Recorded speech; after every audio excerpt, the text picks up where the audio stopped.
Hi everyone, and a very good evening to everybody who's joined in for the webinar today. My name is Garima Gupta and I'm here representing iDream Career. So for everybody who's a part of this webinar today, I'm sure that you know about this objective of the webinar. So, but before that, I also wanted to go ahead and tell everybody about what iDream Career is. First and foremost, like I always do, welcoming all the eminent school teachers and principals who have joined in for the webinar. At the same time, welcoming all our career counselors who have been trained and certified via iDream Career. And at the same time, welcoming all the students who are still there, joined with us, perhaps looking in for better career options now, finding colleges and universities for their admission process as and when the lockdown opens. So thank you everybody for joining in.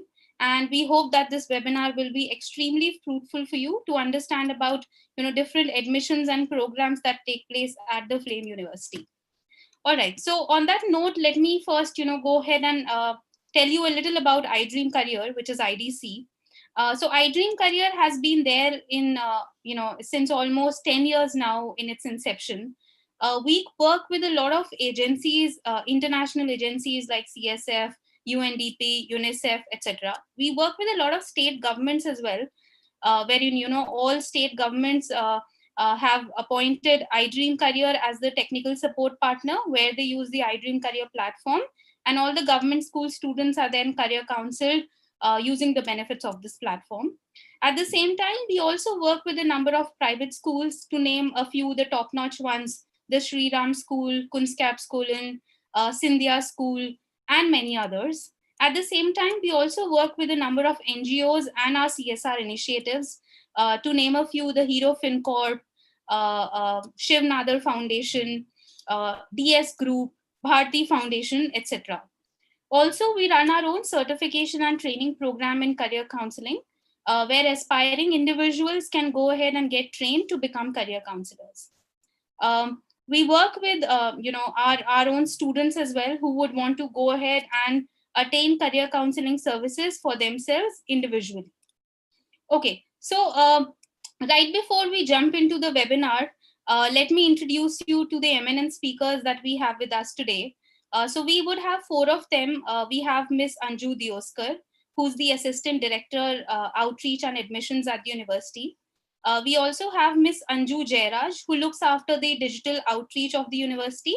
And we have two students, Nandini and Rohit, from the liberal arts program itself of Flame University, who will be joining in and sharing their own experiences at the university themselves. So thank you to all four of you for joining in and taking out your time to explain our audience here about different admissions and programs and the curriculum that you follow at Flame. It would be absolutely great to hear from all of you, please. So Ms. Anju Deoskar, over to you, please. Thank you so much, Garima. And first of all, good evening to all the parents, teachers, students, principals, and like Garima mentioned, the audience who connected with us today. And on behalf of Flame University, I welcome you. I would also like to thank iDream Career for giving us an opportunity to connect with all the students. And here I would say especially for grade 12. Because I think grade 12 students are, I won't say all of them, but some of them would have been affected because of the current scenario. You might have planned something which may not be happening the way you thought it would happen. But the idea of having this session is to, number one, now that you're looking for a different alternative, I won't call it a substitute, where you are exploring other universities options which might support your higher education to kind of fulfill your career choices that you've made for yourselves.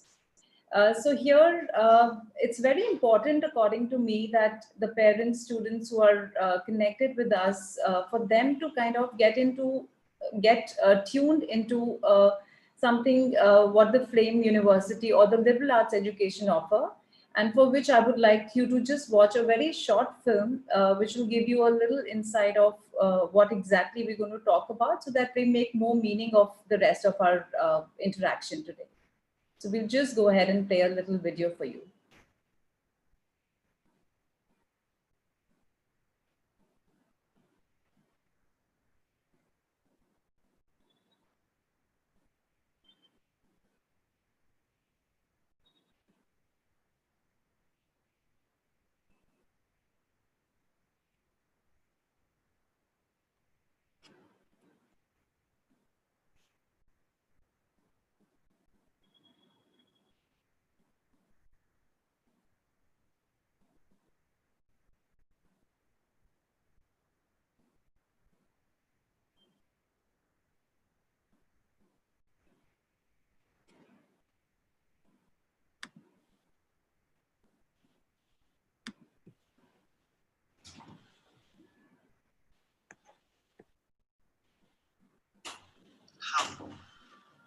fascinating question.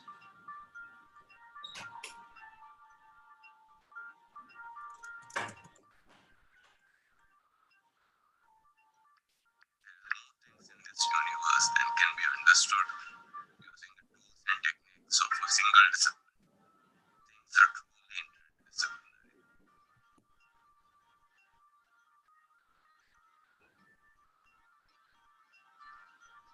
We're living in a time of transition. Obviously, this country, if there's anything that's going to help that progress, it is a certain radical change with education at the college level. This place gives the student the space to learn, restricted by the boundary of the curriculum. Learning here is interdisciplinary, and you will learn different experiences in the program.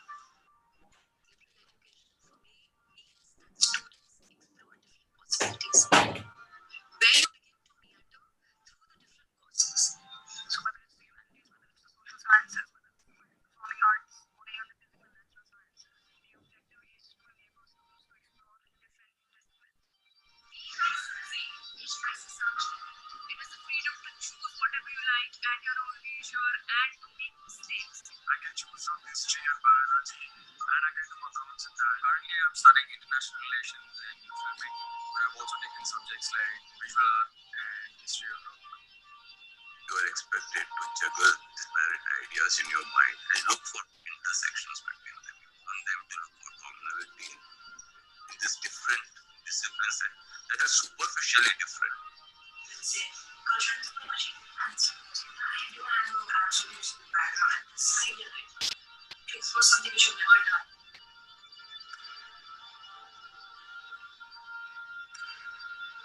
The only way to do it is through offering people choices and asking them to sort of combine in some sense their interests and letting them do it independently. What they learn is that one issue is not as simple as it looks. They have multiple interpretations and multiple perspectives. That is what really informs critical thinking. It's not so much about solving problems. It's more about understanding what does a problem represent. What is a certain concept? Why?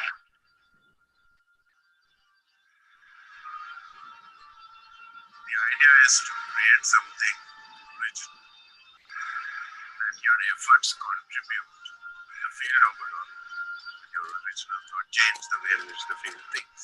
I'd be very happy if my students end up questioning everything around. I'd be very happy to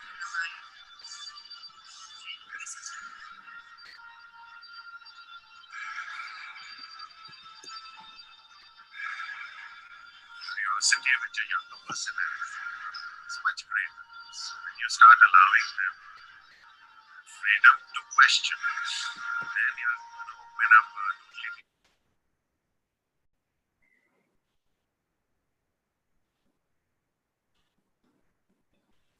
I think there's a technical lag somewhere, so I think we can continue without the video.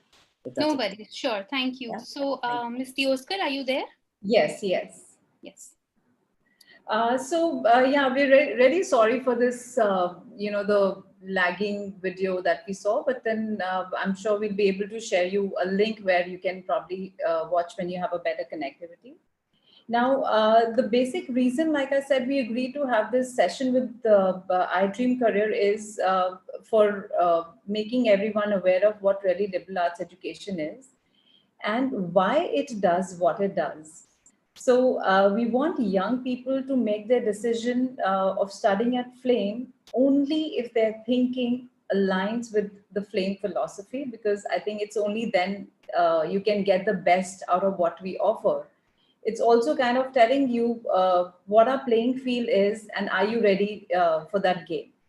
So ideally, we would have wanted all the students and parents to come and visit our campus to have a look and feel of the facility that we offer, maybe participate in one or classes, come and interact with the students, see, check out everything, whether it's the hostel or the food and, the neighboring places where the students go out for outing. So you get a real experience of what the university might offer. But that's not possible probably just now in recent future. But then once we reopen, it's a open invitation to all of you to please book a session to visit us, and we'll be very happy to host you. So now coming to the basic program, there are a lot of myths about liberal arts education, and in fact, most of the people think that it's got to do something with either with arts or with humanities. But we're going to bust the myth once we start giving you a presentation on the kind of courses that the universities offers. But in larger sense, one must understand that the liberal arts education offers a very expansive intellectual grounding to all sorts of humanistic inquiries. It is interdisciplinary in nature. Liberal arts education gives you an opportunity to explore issues, ideas, methods across humanity, natural and physical sciences, global studies, humanities, social sciences, and all these kind of subjects. And why must you do that? Because when you experience the breadth of the knowledge, the universes of knowledge that we offer, you're going to learn to read critically, you're going to learn to write cogently, and probably think very broadly.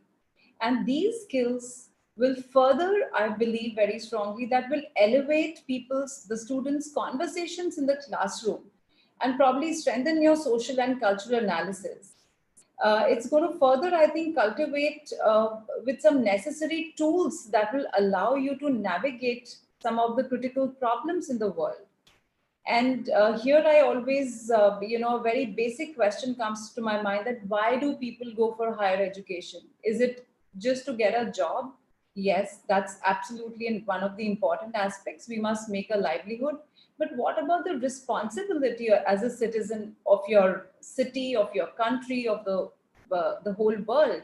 I think education must also be a very, very interwoven part where the universities or the educational organization kind of build these kind of competencies and skills in children, that they're able to find solutions to some problems, they're able to think on their feet, they're able to think laterally and find solution to different problems.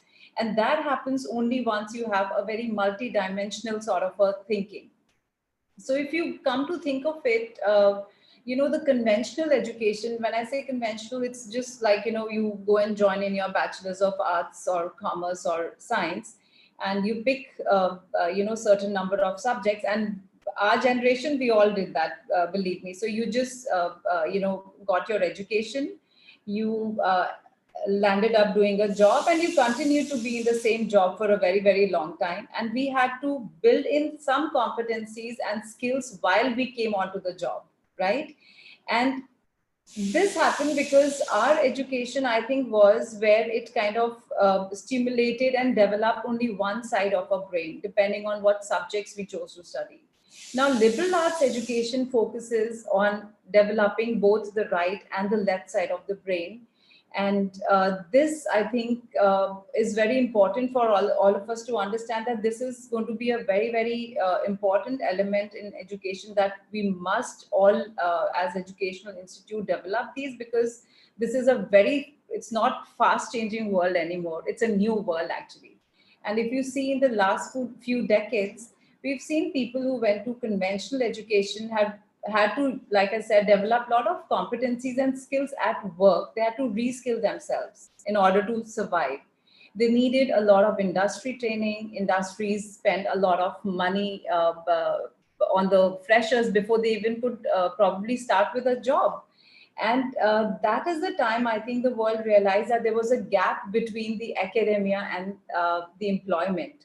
And this was also the time when people started realizing that education needs to focus not only on needs to focus on developing a whole brain, because now the world is not, compartmentalized anymore. It has become really interdependent. It has become interdisciplinary in almost every field. So here, when this realization came, I think that's the time when liberal arts education started to seem the right fit. And like I said, it absolutely focuses on developing these skills and competencies in the learners. And the important thing is that when the migration from single discipline to an interdisciplinary education, while it was happening slowly, but I think it needs some extraordinary event to uh, to have any mass change to take place in this world. And I think this is the time where the whole world is facing today. This is that extraordinary time, and I think the COVID is the greatest disruptor we have seen in our lives. And now the thing is that you have to, I think, everything has almost come into a startup mode, whether it's a Fortune 500 company, whether it's the airlines or a restaurant or a salon or a small tiny chai wala. Everything has changed. People have come into literally a startup mode. And when you come to a startup mode, I think a very, very important thing is that one should know how to quickly get up and innovate for this changed world. And in order to innovate, I think one requires a very entrepreneurial mindset. And how does one develop entrepreneurial mindset? I think it's because of liberal and transdisciplinary thinking. And the world is very, very uncertain because it's a VUCA world, as they say, and thinking out of the box isn't just enough. You have to think without the box, because now education must develop students into not only just being employable, but also they have to develop their uh, earnability component. So in being just employable is, yes, you go to study, you find a job, you become employable. That's not enough. I think today innovation is a very, very important thing. And if you ask me, you definitely must read this book by David Epstein. It's called Range. And he very clearly and says that, in this changed world, it's going to be the generalists who are going to triumph over the specialists. Because it's not only that you need one kind of thinking. Today, we need a multi-dimensional thinking. And that comes through a particular form of training. And we're really glad that liberal arts education, it's been a very, very old system of education. Unfortunately, in India, we had, it's just starting to kind of, gain more popularity. And for many of you who don't know, I think, we're very proud to be part of Flames. We were the pioneers of liberal education in India more than a decade ago. So again, I would like to just focus on just one point that, we're looking at developing critical thinking skill, entrepreneurial skill, research, creativity, innovation, communication skills. And these are all embedded into your curriculum. There is no escape route here. Once you're into a university, there is no escape, because the program is such that you will be learning these things. It's part of the curriculum. And I think, like I said, I think the only vaccination in this post-COVID world is innovation. And we need to have entrepreneurial mindset in it. And I think this is something that I wanted to share with you. These are my thoughts. We've been part of the educational landscape, and you totally understand that these things are doable. You just can't ignore. You don't have to wait to learn these things on job. You can start very young, and people who start young, I think they have a whole picture. They can view better. They can apply those skills much better, because they've been trained like that. And from here, I think I'll also now formally run you through a formal presentation that we're going to share with you. Anju, can we have the slide? Yeah, just give me 1 minute.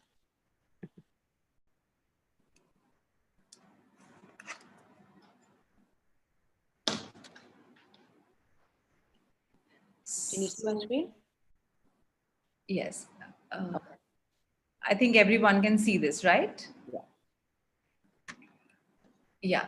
So yes, liberal arts education, like whatever I spoke about, this is evident through this survey, and it says that in this 21st century, what is the employer looking at? They're looking at certain kind of skills. It's important to finish your education it may be a very, very elite institution, but if you don't have the skills, I mean, you won't be a very successful person probably in your workspace. So these are, many skills that one must have to be able to ready to step into the real world. And the more important ones will just, whether I think the employers focus more, and these are very, very relevant to our education system. So I think leadership is something, while they say, there are two theories, leaders are born and leaders can be made. I think it's upon you to decide. All right. The best thing is to have, giving them opportunities to make leaders. And this is, like I mentioned, very much essential part of our program, ability to work in the team. You're going to do a lot of projects, a lot of, uh, activities and participation in throughout your time at Flame, that this is something which automatically you'll see. I mean, there's students we've interacted, when they join, and now after a couple of years, where do they see themselves? And I'll be very happy to you'll be very happy to hear both our students in the following slides. Communication skills, now both verbal and written. And there are again techniques you develop, there's a curriculum that you go through. So these are the rest of the skills that also you see: problem solving, work ethics. I think this is my favorite. So today I think it's not important just to become economically relevant to the society. I think it's very, very important to be responsible at the same time, not only in your personal life but also in your professional life. I think ethics is something which and the these millennials, I mean, they must really be, again, we leave certain very, very important things to ambiguity ki seekh jayenge, like, once they start their life, or they'll experience and they'll learn all of these things. Yes, they will. But then I think the better way to look at it is by giving them an opportunity, hand holding them, training them into developing these very important skills. Yes, please. Onto the next slide. Yeah. So how does what is liberal arts education? Like we just spoke about. So it's also about having the students to develop different perspectives, and how it's very easy and very loosely spoken lines. Okay, perspective. How do you develop perspective? You won't develop perspective if you just give one tiny lens and say that you've got to look straight into it. You've got to, I think, give students an opportunity to explore, to research, to present in various forms of various disciplines, to be able to understand that how a simple problem can be solved in multiple ways.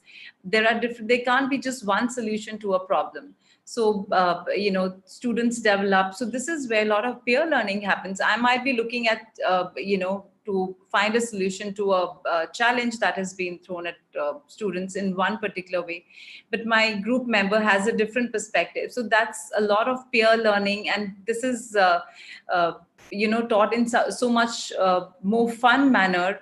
One doesn't even realize that you're learning. Similarly, I think critical thinking abilities and making connection across discipline. If you see today, I mean, the major problems that the world is facing, there is there is a multi-dimensional thinkers who kind of find solution to these problems. And I think, again, this is where liberal arts education makes more meaning to be the kind of option that the students have now, and especially in today's world. So you learn across the disciplines, and then you realize what you want to do, which is more close to your heart. What is probably what are your capabilities? What do you really like to do? And then, of course, learning skills that can be applied across various fields, becoming more aware and empathetic global citizen, and being a well-rounded person by doing a very well-rounded education. Now, this is a very important thing. What liberal education is not, believe me, it's not a liberal lifestyle. It's quite a rigorous program. It is not a superficial study of all disciplines where you say, okay, you're going to just do 5 or 10 courses from 5 different specialization areas. It's not only that, those have a meaning why we do that, like I just mentioned about the book range.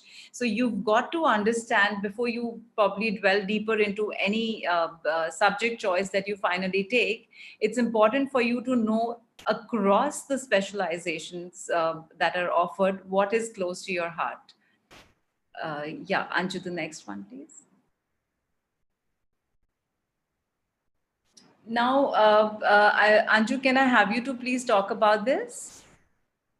Sure. Thank you, Anju, for setting the context. I would also probably want Nandini and Rohit to come in wherever feasible, just to take you through roughly what the program at Flame is all about. So we have spoken a lot about the liberal education setup at Flame. We offer about 20 major specializations, the areas that you can see right now on your screen. You have economics, there's psychology, there's environmental studies, sociology. We're probably the only university to offer a major in public policy. There's economics, there's applied mathematics. You also have computer sciences, business majors, communications majors, and likewise. The way that we see these specialization courses being taken in to the particular program is that we offer about 300 combinations to all of our students. When I say a particular combination, it typically means that you have a choice from multiple disciplines to choose two specialization areas which would suit your particular requirement. So you could be, let's say, a psychology major, and you could probably do a film and television minor with it. Or you could be a general management major and you could do something like a design with it. So the choice is absolutely at your end. I think liberal education provides you that platform to really understand where your inclination exactly lies, and then pick up courses that are curated towards your particular interest areas. So the first year, the rough broad structure of the program at Flame is that we have foundation courses. The foundation courses ideally help you understand the breadth of knowledge that the program offers. You can sample courses, you can pick up courses from different disciplines at the same time. So you could be doing a biology class with maybe design, with also maybe add up a couple of particular courses in mathematics. You could do economics with it, you could do a foreign language with it. So the foundation courses essentially give you the breadth of knowledge that helps you understand what are the areas, how do I think laterally, how can I bring in thought processes from different perspectives, and apply that to probably getting a problem solving approach as well. The specialization courses, like I mentioned earlier, are the ones that come in at the later part of the program, wherein once you've decided as to what you're looking at, you choose the areas of specialization that you can go ahead with. The experiential learning courses, so this is a very important component of the program at Flame. There's a lot of learning. So I can probably say that about 50% of our learning, if it happens in class, 50% of it happens outside of it. So there are multiple courses for experiential learning that are interspersed across the entire program duration, and you can go through them to understand much more about field research. These are courses on social entrepreneurship. These are courses on corporate entrepreneurship. So likewise, you can pick up these. And then naturally, there are open elective courses in case if you feel like understanding a certain field of interest, which is outside of your specialization areas, you could always take the open elective courses. So the first year typically has foundation core courses and universes of knowledge. Now, the foundation core courses, the 6 courses that you see here, which are academic writing, you have critical reasoning, there's public speaking, there's digital literacy. All of these are courses which are skill-based, and these are courses that will help you develop the ability to continuously learn at any point of time in life.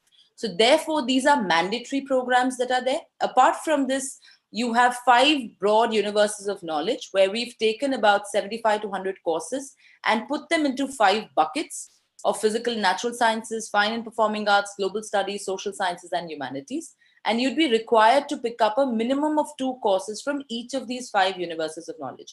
I think I'd like Rohit, maybe if you can come in at this point and let students know, let our audience know as to how you have picked up your universes of knowledge. What is the process like? What are the kind of courses that you've taken in as well, so that they have a better understanding? Yeah, hi. So when picking universes courses, initially you're basically just told that pick whatever seems interesting, and that actually helps a lot because it helps you to just explore and find what you're really interested in. And on a point you said earlier that we get to know what we really want to do, that happened with me very prominently. I came in thinking I wanted to do marketing, and now I'm doing international relations. So it really helps a lot. And it also helps you pick up a lot of skills which are not directly in tandem with what you're majoring or minoring in, but it helps a lot with doing very simple things in daily life. A very great example of that would be public speaking really prepared me for this particular meeting Mhm. or webinar. Okay, So that's great. What else? What are the subjects? What are the languages that you're pursuing? Are you pursuing any specific language or the regular ones? I ended up pursuing Japanese in my first term, and Mhm. I did German in my third term. So these were languages I had never done before, and it Mhm. was really interesting to explore and understand these languages. Okay, Uh, all right. So, for the audience as well, these courses are typically covered across 6 to 8 months into your program.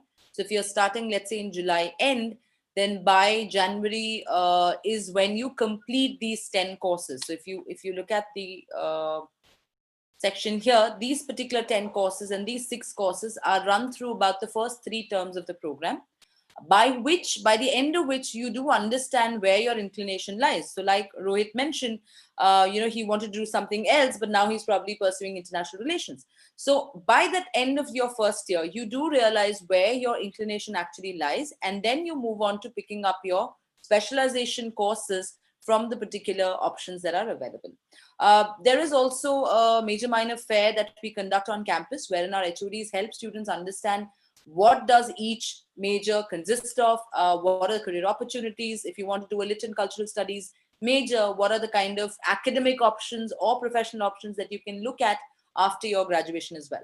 So once you've done that thorough understanding of how a combination can pan out for you, you can then accordingly choose that specialization, do a couple of your introductory or gateway courses at the end of the first year, and once you move into your second and third year, that's where your entire depth of the particular program comes into picture, and you're only focusing on your specialization areas. So just stressing on a point that Anju mentioned earlier, that it's not a liberal lifestyle for sure, and it is also not something. So a lot of people tend to think that liberal education is a jack of all trades and a master of none, that you do everything possible but you're not really specializing in one. But that's not the point.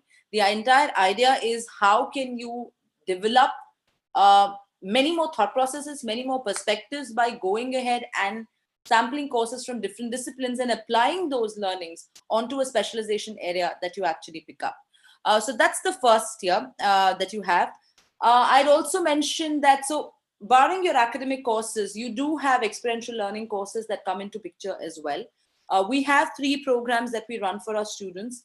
One is a developmental activities program, which is a social internship.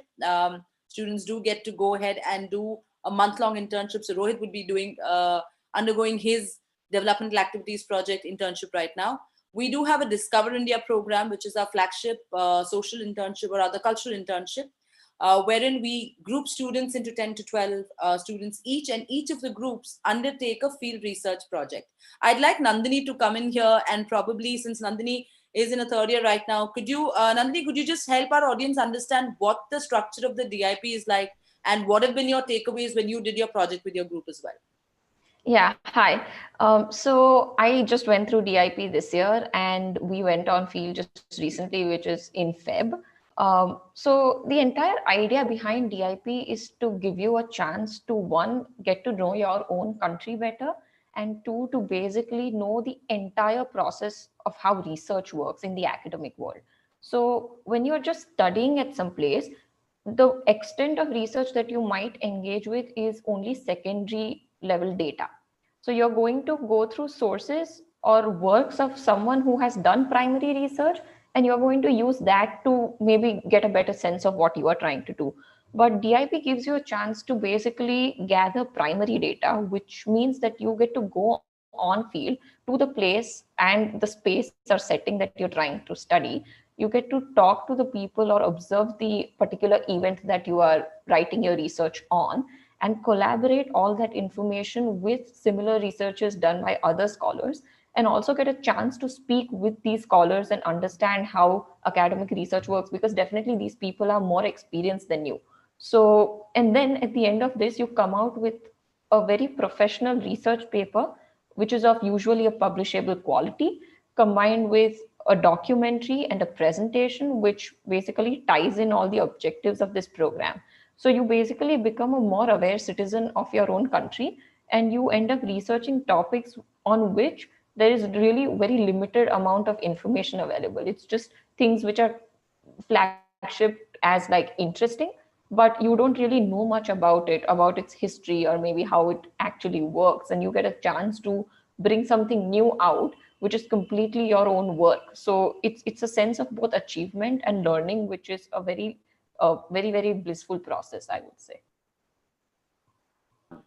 That's great, Nandini. Thank you so much for that insight as well. And Nandini is moving into her third year right now, so I believe you are also at least awaiting, or you've started your summer internship. Yeah, I began this week. Yes. Yes.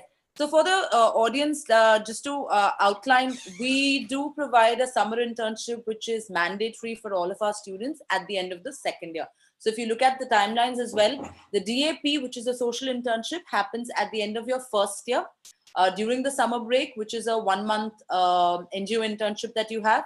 The DIP, the Discover India program, happens during the second year, and it's an entire semester long program that happens.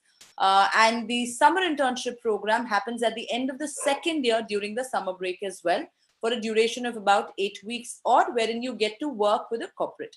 So again, if you're a social science major, like a psychology major, or maybe a public policy major, or likewise, you could also choose to go ahead and work with as a research assistant with one of the faculty or the research centers that are available at your behest. So experiential learning typically comes across extremely important in the entire scheme of things at Flame, and we definitely like you to, in case if you wish to look at some of the documentaries. So DIP also includes that our students have to submit a 15-minute documentary on their particular fieldwork. So if you would feel like exploring some of these documentaries, you can please look up at the Flame University YouTube channel, and you should be able to find out the documentaries there as well. Just quickly taking you through the other ones. So there's a fourth. So I'd like to put up this way, that the liberal education program at Flame is a 4-year program with an exit option after 3 years. Now, when I say an exit option after 3 years, it ideally means that at the end of 3 years, a student has the opportunity to either exit the program with a bachelor's degree based on the specializations that you've taken, or you could look at extending to the 4th year, which is the Flame Scholars Program. It's a 1-year postgraduate diploma, and it's a seamless extension of your undergrad course. What you do in this program is delve into deeper research and scholarship in your specialization areas. There are thesis projects to be done. There's a Discover India program which happens at an advanced level as well. So anyone looking at a master's right after their bachelor's, if you're looking at a master's program, this 1-year extended program really helps you understand the basics and makes you ready to take on a master's program as well. So you could look at this also. So how are we delivering this, or what are the key features of the programs that we have at Flame? Anju, would you like to take this, or should I continue? You can continue, please. Okay, fine. All right. So at Flame, it's not a huge community. We don't have 30,000, 40,000 people on the campus, and that's not the dream as well. It's very specific. It's a very small community. We have a faculty-student ratio of approximately 1:10, with more than 100 full-time faculty. And our faculty do come in from various universities across the globe and within India as well. You could look at some of them here. There are also Global Connect opportunities that students get. It typically means that we have a lot of semester exchange as well as summer abroad opportunities, tie-ups, partnerships with many universities across the globe. And you can explore a semester exchange opportunity with any of them. So for example, if you're looking at Wellesley or you're looking at Amherst, These are one of the best liberal education universities, colleges in the world. You could opt to go ahead for a semester to either of these partners. The international relations conducts a selection process. You will have to apply, and if you're selected, you could go to any of these. Most of the semester exchange partners that we have, the partnerships are tuition neutral, meaning that there is no additional tuition fee that you'll have to bear. You will just have to bear your accommodation and travel expenses for the time that you spend in the partner campus, and that should be it. So I think it's a fabulous opportunity that all of our students can look at, specifically in the second year. So Flame is a residential campus. It's a compulsorily residential campus, and therefore it's necessary for us to ensure that you have the kind of exposure from different walks of life. And since our courses are also from different particular disciplines, therefore you can see this is an indicative list of the sort of guests that we've hosted on campus to talk about various particular aspects of life as well. Just give me 1 minute.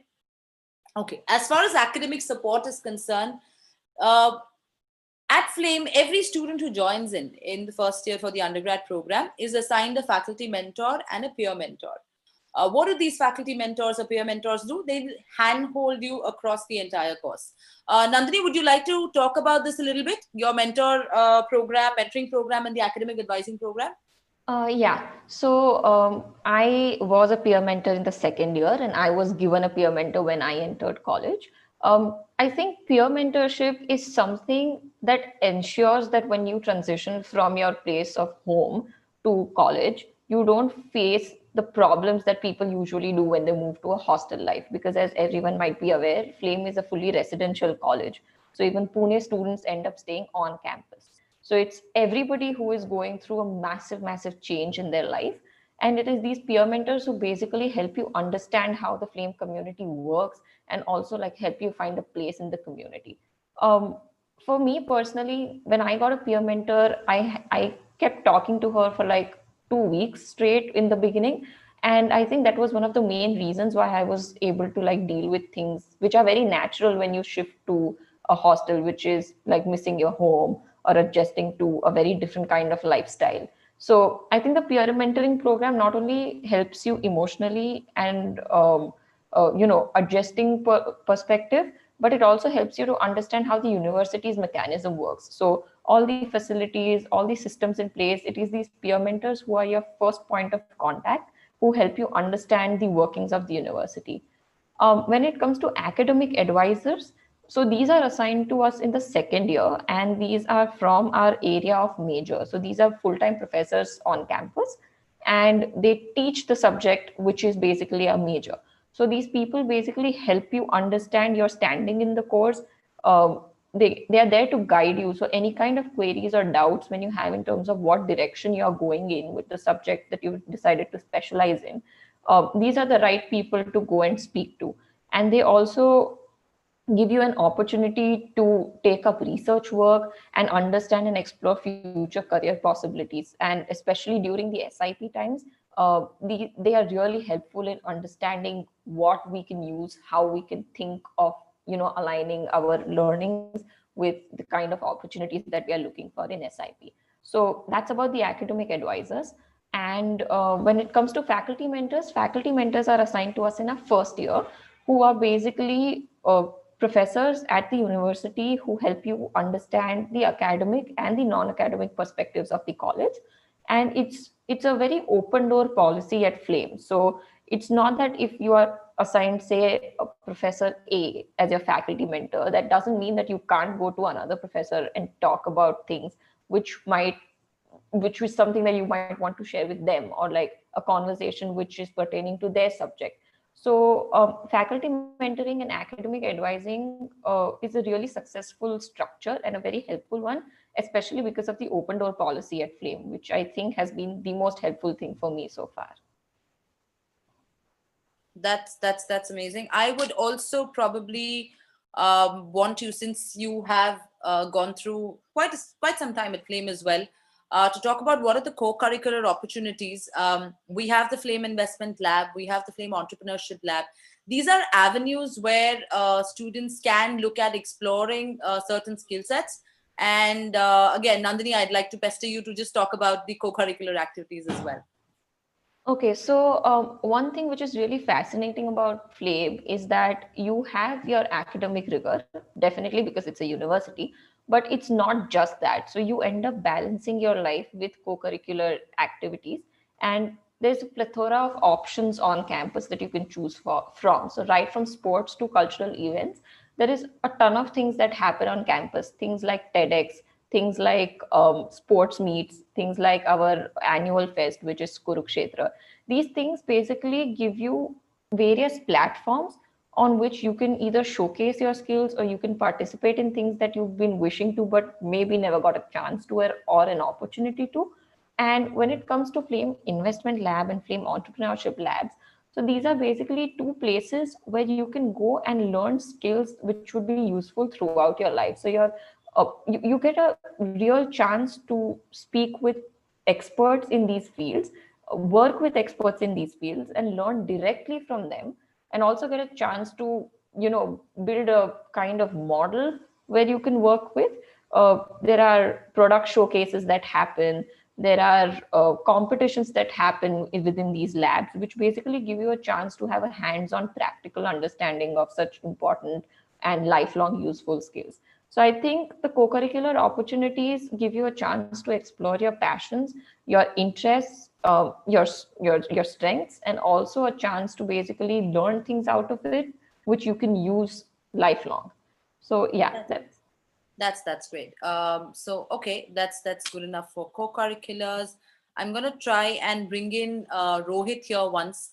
These are some of the facilities that are there at Flame. But I'd like to talk. I'd like Rohit to just talk a little bit about the campus life at Flame as well. So Nandini briefly mentioned that we do have fests like Kurukshetra. We have the Flame Fest. A lot of other collegiate activities happening on the campus. What's interesting is that sports is mandatory at Flame. Rohit, do you want to talk a little bit about that? Yeah, sure. So, sports is mandatory for the first year at Flame, that is first year undergraduate or first year for postgraduate. And that kind of really gets you into a mode to do sports for the rest of the few years that you're at Flame, because it gets you familiar with the equipment or the areas. And it also, well, helps maintain your fitness in this case. Okay. So are there any specific skill sets that you've picked up? What sports do you play on campus? So most of the times I ended up playing chess on campus as a sport. You took the easy part? Yeah. But in terms of playing chess, I got really involved because I had a chess mandatory sport. I got involved in the chess club and became an integral part of the Kurukshetra chess competition that we Okay. All right. had this year. That's great. Okay, and I'm going to look at quickly. So sports. Rohit has anyway touched upon this. We have more than 20 plus clubs on campus. And in case if you're looking at, so let's say there's a trekking club, there's a run club, there's a basketball club, there's a football club, there's an 85,000 square feet space that is dedicated only to sports, and therefore students can look at exploring any particular activity that they would like. What's interesting is also that in case if you wish to start a particular club, you could always put in a word to the council and see in case if you have the necessary number of members that are required, you could start a club of your own as well. These are just some quick pictures of the campus. I would really urge everyone here on the audience to come ahead and visit the campus whenever we get, whenever we can remove the shackles of the lockdown and start working normally. Quickly coming on to admissions. So at Flame, the entire idea, like we've been talking about a lot of interdisciplinary thinking. We've been talking about a lot of cross-discipline learning as well. So the admission process also sort of reflects on the same. At Flame, for us, what is important is that we find the right student who can join us at Flame. The fitment is extremely important. It's important that our students have the curiosity to learn from different disciplines. I would rather take a student who's curious enough, who knows that he wants to do psychology, or who knows that he wants to do, let's say, finance, or maybe advertising and branding, but is still open to choosing different disciplines and trying to pick out thoughts from those as well. So curiosity is an extremely important trait. The admission process typically consists of some elements. We have an entrance exam, which is the flame entrance aptitude test. It's a fairly simple aptitude exam on the level of any particular exam that you would like to give in for an undergrad program. We have an on-the-spot essay writing assessment, a personal interview that happens. We will review your past academic record from the online application, which typically is your grade 10 and 11 scores, the extracurricular achievements, as well as a statement of purpose. Now, the statement of purpose typically has 3 questions, and we'd like you to answer them really well, which could reflect your thought process to us as well. In a normal, or rather in a pre-COVID world, we used to do our admission process across 5 rounds starting in December. So for a batch starting in 21 next year, our applications will open up by October. You could start giving the process somewhere in December or Jan, Feb, March and April, 5 rounds particularly. This year, we've taken the entire process online. So the application deadline is till the 22nd of June. In case if you wish to apply, if some of you are looking at admissions this year, you could look at the particular website shown across in front of you. The feed exam will be an online exam. The essay, personal interview, everything will be done on an online remote proctored mode. For other students who've taken an SAT, the Scholastic Aptitude Test by the College Board, or the ACT exams for international colleges, you could apply to us with the SATs or ACTs as well, in which case the feed is waived off for you. You will only have the essay and the personal interview that is there. Fee structure for the course is 8,10,000 per year. This includes your program fee. It includes your lodging and boarding fee as well as other fee. Flame is a compulsorily residential campus, and therefore it's necessary for all of our students to stay on campus. We provide twin occupancy rooms to all of our students. The program fee of 5,95,000 is also eligible for scholarships. So every student at the time of admissions, when you go through this entire process, you will be reviewed for shortlisting. So you are first reviewed for whether you are selected for the program or not. And secondly, you're also reviewed for scholarships, for merit scholarships. So in case if you qualify for a merit scholarship, that scholarship will be given to you and will be deducted from the program fee of the course. Should you get shortlisted, but you do not have a merit scholarship, you've not secured a merit scholarship, and you have a genuine financial need, you can apply to us separately for a need-based scholarship or a special scholarship. A special scholarship is typically when maybe students who've done a national level achievement in sports or academics or any other field which is recognized by a particular body will be considered for the special scholarships as well. You can get in touch with us any particular time. For those of you who are looking at a program next year or in the coming years, we also do a summer immersion program. We recently concluded our first batch in May, and we're already accepting applications for the second batch in July. This is a 5-day online program wherein you get to do courses which are extremely intrinsic to a liberal education ethos in a university. You will get to sample courses from liberal education ideally. So whether they are courses on programming, there are courses on psychology, there could be courses on writing. You'd be doing across all of these courses in detail. And at the end of it, you will surely be clear whether this sort of a pattern, this kind of a flexible learning system will suit your requirements or not. We charge about 525,000 for this particular program, and you can look up our website for the same. So I'm just going to key in you can call us up at our toll-free numbers, which are flashing on your screen, or just simply get in touch with any of us on an email or on a WhatsApp or anything. And yeah, that's about it. So Garima, we can take in questions in case if there are any. I'd like to just stop the screen. Great. Thanks, Anju. All right. So definitely there are questions, but before I jump into the questions directly, I think both of you have covered perhaps some great inputs about the university and pretty much in detail. So thanks for that. So I'll start with a few questions that we have.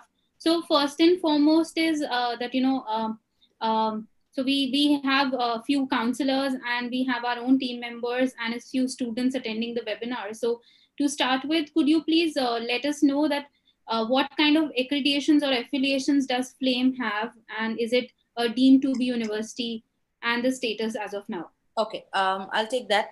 So FLAME is a UGC approved state private university. We are recognized by the government of Maharashtra by the Flame University Act, and all of the courses are approved and recognized at any place across the world. We're not a deemed to be university, we're a state private university. There's a lot of difference. You could look up at the accreditations on the UGC website as well, and you'd be able to know about that. Does that answer the question, Garima? Yes, it does. It does. Thank you. So let me move on to the second question.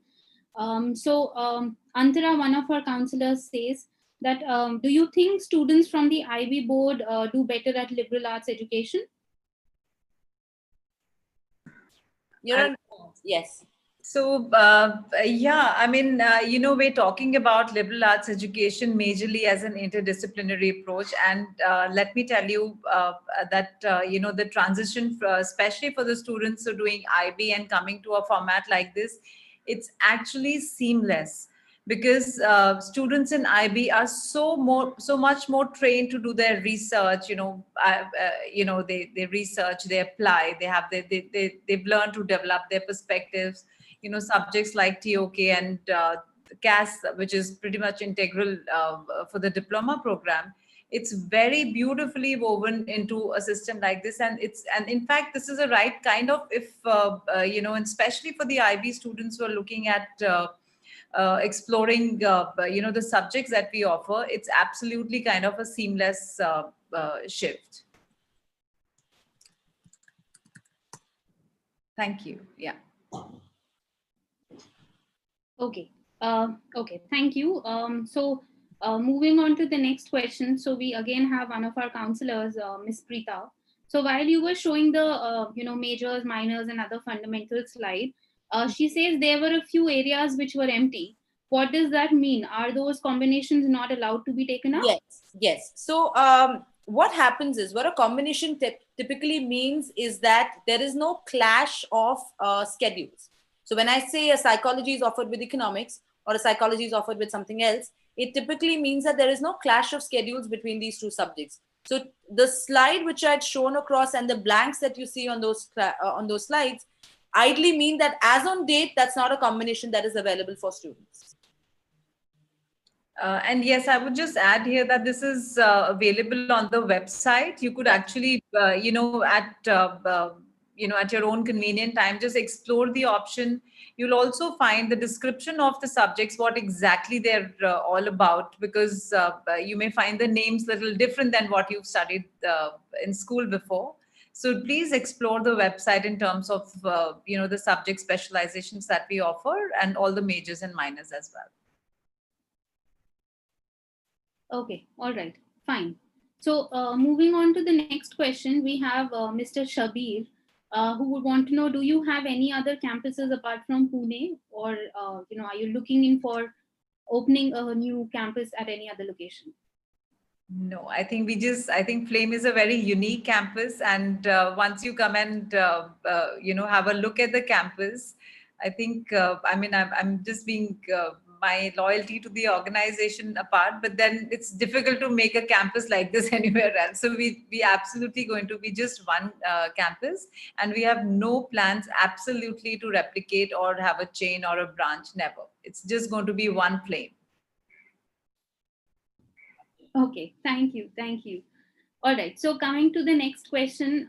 So again, from our team members. He would want to understand that, what are the companies who hire students who pursued liberal arts, though I think you did touch upon some part of it.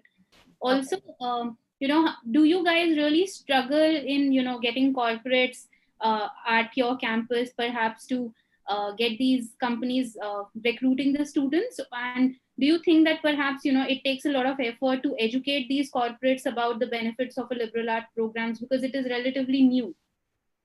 Okay, I'd like to take that. If the audience is referred to the first slide on our presentation, which spoke about the kind of skills that employers are looking at today, I think corporates are pretty much well versed with what a liberal education has to offer. For us, we also run a full-fledged postgraduate programs, wherein the entire focus is on developing a career right after the program. So we have a 24-hour career services team that works across. As a component of the program, you have a summer internship, which is compulsory. And therefore, whichever corporates that you're looking at, whether you're looking at companies like HDFCs or Axis, whether it's the financial intermediaries, we're looking at media communications. There's a host of companies that we host every year. There's a separate team that works on the placements and the summer internship part for the undergrad as well as the postgrad. So we've never really faced an issue. In fact, our recruiters typically prefer our undergrad students. It's just that the way that the program is structured and the aspirations, if you look at Flame, most of our students tend to migrate towards the master's track. They tend to migrate towards the academic track after their undergrad. But having said that, we have a very strong entrepreneurship program. So there are a lot of students who go ahead and pick up. What I'm also going to do is I'll try and share the link to the alumni achievements at Flame. Some of our students are doing well across multiple places, whether it's academically or professionally. You could look up that, you could get in touch with them directly and accordingly have a word with them. Anju, would you like to add on something? No, absolutely. I think I just had that one point because I think once they finish the undergrad at Flame, most of them are looking at further going into their academic journey and pursuing their masters. And like Anju, I think just mentioned, and it could be a few who would want to still venture out, to pursue their career, and all these options are there. And yes, there's a different department that supports that. Okay, all right. So coming to the next question, one of our counselors, Harshika, she would want to know about other programs that you have apart from the undergrad ones, any masters or doctoral ones? We have an MBA program and an MBA in communications management under the postgrad. We are not offering a postgrad in the liberal education or the courses that we offer under the undergrad, not those courses, but currently, yes, an MBA program and an MBA in communications management. Okay, so while we are moving to other questions, number one, I would request all our viewers to please go ahead and put your questions on the chat box. I'm not really sure if all of you have been doing it. So we are going ahead and pulling up questions from the YouTube chat and asking them on your behalf. So requesting everybody, if you would have a question, to please put it up on the chat box. At the same time, Anju, I would also request you to please answer a few of the questions on the chat for the ones which we haven't picked. And Okay. also, if possible, go ahead and share the links on the chat box to which you were referring to. Yes, I have already shared the link for the alumni page. So students can look at that. I can see a couple of questions here which are on, I think the previous question which said, do IB students have a head start into the program? And do non-IB students not qualify at all? So no, we have a very healthy mix between students from CBSE, from ISC, from state board backgrounds, from IB, IGCSE, all across. And I think Anju, let Rohit answer that. Probably Rohit has come from a non-IB background. Rohit, how was it for you? Because I think it's best for the audience to hear from somebody who's experienced. So I'm from SSC, which is Maharashtra State Board, and initially it is slightly daunting because you're suddenly expected to do research and produce your own work instead of just rote learning and writing your own answers. But I think the transition is made quite smooth, and it is a great experience to actually have to apply your mind instead of just rote learning stuff. Thank you for being honest, Rohit. And I'm sure it's like we just mentioned, it may be easier for IB students because they are trained, but they were also, trained, right? So we do that, the similar thing here. And the idea is for the students to come and hone those skills to get into research rather than just rote and learn. And it's high time, these young boys and girls are going to be out in the world to face, different challenges. And I think this is their last leg of their education. Probably, of course, you can keep educating, as much as you want to. But then in terms of the higher education, this is a place where it really, really is important for them to, develop these skills. Nandini, you have something to share which is a little different?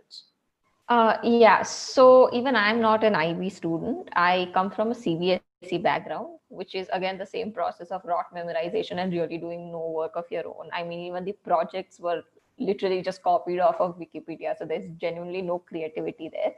Um, but the thing that I wanted to add is that by the time your first year ends, you go through courses designed in such a manner that when you enter the second year, you and your colleagues who are from an Ivy background are typically at the same level.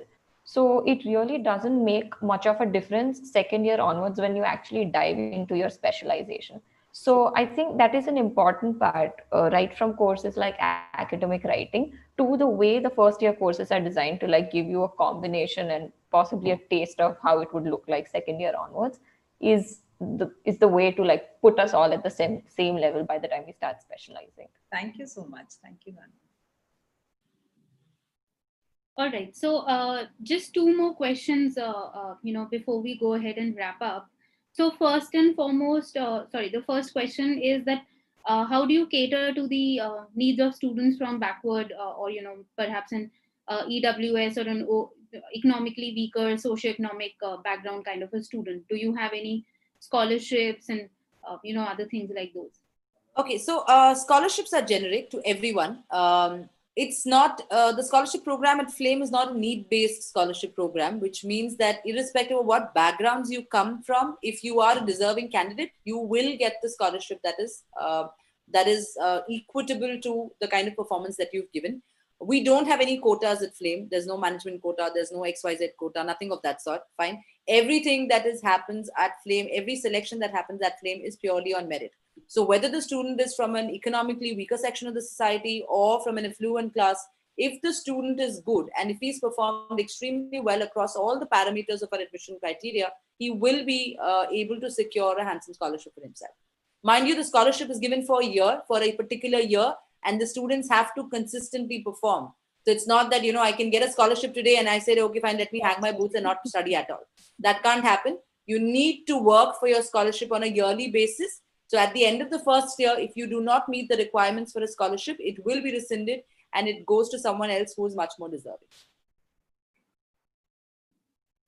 Okay, great. So I think with that answer, you've actually answered my second question as well, which was that you mentioned that you put so much of emphasis on sports as a subject, but then you also mentioned that no quota. So I'm assuming sports quota is also not in the picture.